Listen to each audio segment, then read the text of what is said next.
Міне ілімнің нәтижесі, ілімді адамның ісі. Бір мысал келтірейін.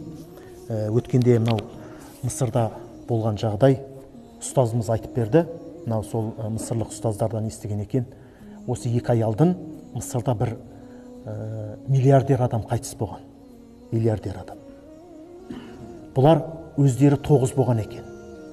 Жаңағы ауыл шаруашылық институтын бітіреді, университетін 9 жігіт, дос. Сөйтіп 9-ы да бірдей әскерге кетеді. Сөйтіп әскерден келгеннен кейін әрқайсымыз жаңағы 200 фунт дейді, о кезде шамамен мүмкін $1000 ма екен, сондайдан шығарып сауда бастаймыз деп келіскен екен.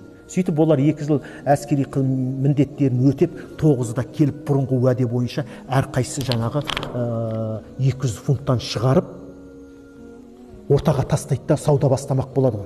Сөйтіп жаңағылардың несіне бір адам жетіспейді. 9 адам. Сосын айтты, давай кімде подходящий лайықты адам бар, алып келіңдер депті. Бірақ ол сенімді болсын, өзіміз сықылды болсын деген екен. Сосын анау анаңыз дейді, ана досын қарайды, ертең алып барсам аналардың алдында подвайт етеме деген сықылды әңгіме ғой. Сосын жаңағы осы 2 ай алдын қайтыс болған өте сондай бай адам іштерінде кеп айтты, мен бір адам, біреуді таптым деген да. Одан артық ешкім таба алмайсыңдар. Ол кім дегенде оныншы Алла болады депті. Сондықтан біз сауда жасаймыз деген, соның түскен пайданың 10%-ын Аллаға жұмсаймыз, Алла жолына 9% жаңағы қалған 90%-ын бөліп аламыз депті. Соған бәрі келісіп саудаларын бастаған екен. Өйткені ол 10-шы деген ең сенімді деген, біздің рызық несібемізді қорғайды деген, оған береке береді деген. Сөйтіп 90%-ды 9-ы бөліп алады, 10%-ды Аллаға жұмсайды. Сөйтіп бұлар келер жылда не істейді? Алланың үлесін 20%-ға көтереді. 80%-ды бөліп алады, 20%-ды Алла жолына жұмсайды. Аллаға дейді.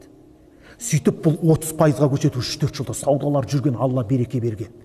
Сөйтіп жаңа 70%-ын 9-ы бөліп алады екен де, 30%-ын Алла жолына жұмсайды екен. Сөйтіп бір күн жаңағы кісі саудалар кеткен ғой енді Мысыр бойынша дам. Сондағы нәрсені құс өсірейік деген ғой. Әскерден кеп құспен айналысайық деген кептермен. Сонымен дамыған бұлар. Сосын 4-5 жылдан кейін саудаларын Алла береке берген, не істеген жаңағы кісіге айтты. Енді 50-ді 50 қылайық депті. 50 Алланыкі, 50%-ді өзіміз бөліп аламыз деген ғой. Сонда жерде бөлініпті бұлар. 8-і келіспеген екен. 30-да жетеді ғой. Қалған. Онда осы жерден бөлін. Әркім өз бетімен кеткен. Бұл не істеген? Бұл алғанда өзінің үлесін алғанда 50-ді 50 қып бөлген. 50-ін өзіне жаратады, 50-ін Алла жолына жұмсайды екен. Сөйтіп бұған Алла еселеп берген қойшы. Миллиардер болған. Сөйтіп бір күн айтты ғой, Алла деген 100% сенікі деген, мен саған қызметшімін деген. Сол өзінің тұрған ауылына университет салған ғой. Сонда адамдар айтқан, сен басын жұмыс істемейді. Онша да транспорт болу керек, темір жол болу керек, автобус қатынау, бекет болу керек. Ол университет адам баратын. Темір жолға дейін тарған, түгел сап берген ауыл. Бүкіл ауылын қамтамасыз еткен. Міне бүкіл дүниесін Құдай жолынан. Сол адам жаңағы ауырып, жаңағы істеген 2 ай алдын қайтыс болды, миллиардер дейді. Тапқан дүниесін 100%-ын Құдайдың жолына берген. Сосын айтқан, Аллахым деген, мен енді саған қызметшімін деген.